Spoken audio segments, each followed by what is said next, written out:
that was fascinating. And I'm someone who is somewhat new to this, and I come at it not from the technical and the expertise that a lot of you have, but as a journalist who has been studying, looking at what a lot of you have been doing over the last few years, what Uber and Airbnb and others in the United States have been doing, plus the broader economic trends that we all have been experiencing. And based on that, wrote a book looking at a lot of this called Raw Deal, which kind of gives you an idea of where my perspective was, how the Uber economy and runaway capitalism are screwing American workers. And now I'm looking at this in Europe and in Germany in particular, and it's all quite fascinating seeing the transatlantic differences. I mean, in terms of the United States, in many ways, what is going on, the dominant part of the sharing, gig, collaborative economy, of course, is Uber and Airbnb. And it's really a cautionary tale about what these technologies can do if we don't get this right. If a lot of the people in this room who are trying to come up with an alternative, you'll see these technologies being used in the latest turn of capitalism, platform capitalism, however you want to call it. You have to understand what's happening in the United States in the terms of what's happened to the broader economy. 2008, 2009, we had a dramatic recession, worst since the one whose name cannot be named, and then the recovery since then has been rather deformed in many ways.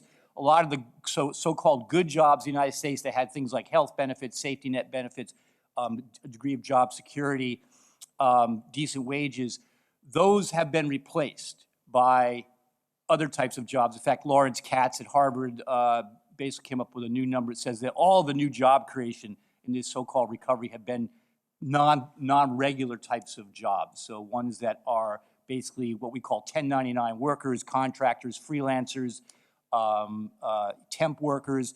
A fifth of the new jobs created in this recovery have been temp work jobs. And you see companies like, for example, Merck, the large pharmaceutical company, who, they had a plant in Philadelphia. They sold the plant to another company. Company comes in, lays off all 400 workers, hires back the exact same 400 workers as contractors, and then proceeds to make the exact same drugs for Merck that Merck was making for itself. And by doing this, employers in the United States get out of about 30% of labor costs, because if you're a contractor, you don't have any kind of healthcare safety net. You're not protected by a lot of labor protections. You don't even have the right to organize or join a union if you're a contractor in the United States. And so you can see the incentive of the employers to go to this type of model. And at a certain point, when enough of them are doing it, if you're doing it and you're doing it as an employer and I'm not doing it, I'm paying 30% more in labor costs. So it becomes something that drives the economy, it becomes a race to the bottom, what I call the steroids of the economy. It's like if a football player is doing steroids and others aren't, then that football player has an advantage, so everyone else starts doing it. These are the types of things that are going on in the economy. Auto companies, most of the workers you see in an auto company in the United States right now are temp workers. They're doing the exact same job on the line as someone else who works for the company, but as a temp worker, they have lower pay, very little job protection, and very little in the way of a safety net. Looking at, you think, oh, it's blue collar. No, you look at universities. More and more universities, about half of the professors at universities now are what we call adjunct faculty. Adjunct is just another fancy term for a temp worker. You don't know if you're going to be teaching the next semester or not. And I imagine many of you are probably familiar with this type of situation. So this is the context that the gig economy, sharing economy, collaborative economy, and these terms are used somewhat interchangeably, but I know different people have their own definitions. But in terms of the average Americans and what they understand, to the extent that they're paying attention to this kind of thing at all, these terms are synonymous. And so this new type of way of working comes along in this broader context. So now you look at the gig economy. What are these companies? Well, in a way, they're redefining how corporations work in the United States. If you think about the post-World War II industrial model of corporations, first you had big horizontal corporations, production, marketing, design, research, everything was done under a single roof. auto companies being the classic example. Then about the 1980s, along comes companies like Apple, Nike. They outsource production to low-wage countries, but they still keep keep marketing, design, research under the roof. Now these new businesses, they are little more than an app and a website. And they have a small core of employees and executives that can use technology to oversee an army of freelancers and contractors. I mean, Uber and Airbnb get a lot of the attention, but my favorite example, the one to really watch, is one called Upwork. How many people here have heard of Upwork? A lot of people, so you know what it is. It's about 250 regular employees who are, it's based in San Francisco, where I'm from, so I've been watching these companies for a number of years now. And they can use technology to oversee 10 million freelancers around the world. And these freelancers are doing things like, you know, there are architects, lawyers, engineers, there are graphic designers, logo designers, translators. A huge number of occupations are getting work through this type of platform. But it's kind of curious. You can go on there and you can see, you know, here's a worker from the United States saying, I'd like to make $60 an hour for this job. And here's someone from Netherlands saying, I'd like to make 50 euros an hour for this job. And here's someone from Thailand, India, Philippines saying, I'll take $2, 2 euros an hour for this job. And those people are highly trained. They have access to technology. They can finish the job, upload it to Dropbox or whatever. They can do the job. And so it's created this online auction. And when you can watch the bids going lower and lower and lower, in which you have workers who are competing against each other from around the world in this kind of race to the bottom. And of course, these are contractors. They don't have any kind of safety net, any kind of health care that they get as a result of this job. They have really no job protection. A huge number of these contractors, you know, don't get paid for the work that they do. And they have very little recourse to try and get that pay. And on top of that, you know, this contractor freelancer life, they spend a huge amount of time just looking for the next job. You know, bidding on things, they don't get it. You know, you get the job and, you know, you don't get paid for any research or training you might have to do to complete that job. You only get paid for that moment when you finish whatever you've been hired to do and you send it off to them, then you get paid. There's no payment for, you know, a lot of people are used to a work lifestyle where you go to work 9 to 5, 8 to 4, whatever it is, and you're paid for every minute you're at your job. You're paid to go to a meeting. You're paid if you need to get extra training. You're paid to stand around the water cooler and talk to your coworkers. That's where some of the best ideas come from. In this new way of work, you're only paid for that moment when you produce that product. That's it. And all the other time is on your own time and dime. That's a dramatic proposal in how we conceive of work that is being put before us by these sorts of companies. You know, these sorts of companies, they basically want a labor force that they can turn on and off like a water tap. That's what they want. And so that's where I'm talking about this, because in terms of the collaborative economy, a true collaborative economy, where you want to create platforms that are going to allow people to plug in non-exploitative ways, you still have to recognize that we're proposing, if we're not careful, we're going to buy into this proposal of how we're redesigning work. And we have to think of how the other types of things are going to come along with it. I mean, so if you create a platform where, you know, it's not owned by the Ubers and the venture capital funders of Silicon Valley, but it's owned by us, what kind of social relations will you have between the workers and those who are controlling that platform? Because someone is going to control that platform. Even if it is more collaborative, somebody's going to control it. How do you make sure that workers who are working this way have access to a safety net, have a portable safety net they take from job to job?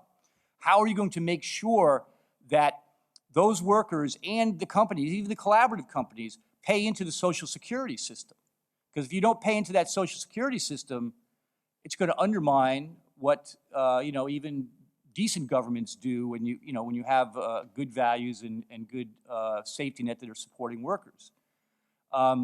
So these are, you know, I think are tough questions that we have to figure out. You know, if you look at a company like Airbnb, for example, beyond what Airbnb is, which, you know, it started out as a good idea. The idea that you can use your, you know, platform to rent out a spare room in your home and make some extra money. I think, you know, most people are saying that was okay. But Airbnb has been totally taken over by professional real estate operatives who are using the platform to rent out to tourists and eating up local housing stock. And you see hosts on that platform with dozens of properties. In New York City, some of the hosts have over 200 properties they control. And in San Francisco, where I'm from, I can take you down streets and point to building after building where entire buildings were evicted to make room to rent them on Airbnb to tourists and eating up the local housing stock. And if you don't have enough housing for local people, then your vacancy rate is too low. The cost of rents go up higher. Then people have to move out of the city. We're seeing that in San Francisco. Now they have to commute back into the city in order to work, so that's bad for the environment. There's all these knock-on effects that are happening as a result of these platforms. But beyond that, here's what Airbnb and Uber really are. They're proposing a new corporate right, that these sorts of companies should be able to set up operations first and figure out the local laws and tax laws down the road. I mean, Airbnb will tell you, oh, we want to pay our taxes, but we're in 34,000 cities around the world, and we just haven't had time to figure it all out, but we're slowly getting there. They'll tell you that they've got 200 cities now that they're paying taxes to. That's a longer story. There's a lot of hype to that, but let's give them the benefit of the doubt. At that rate, it's going to take them 50 years to reach all 34,000 cities.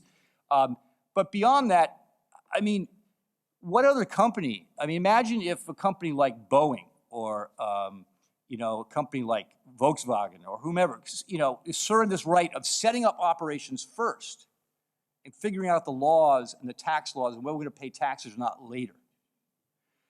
If all companies did this, it would be complete chaos. So this is something that is extremely important, that we can't let these companies get away with asserting this type of new corporate right. So I'm just going to wrap up very quickly and saying some of my ideas of where I think we need to go with this kind of thing.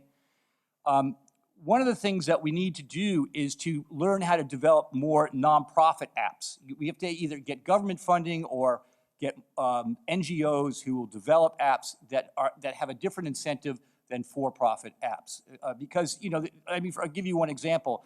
I was in Berlin for 5 months not that long ago for a project, and despite having a great transit system, you can still see all these people who are driving into Berlin to work, driving in their car by themselves. I thought this is like the United States, where we don't have carpooling.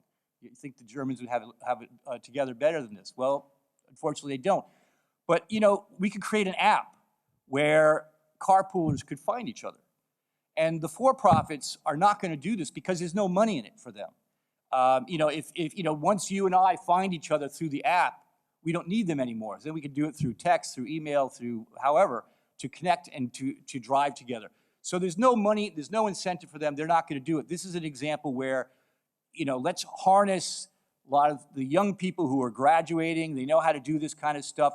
Harness them to create these nonprofit apps. There's a new nonprofit app connecting grocery stores and other places that have more food than they know what to do, and they're throwing it out. They're throwing it into dumpsters.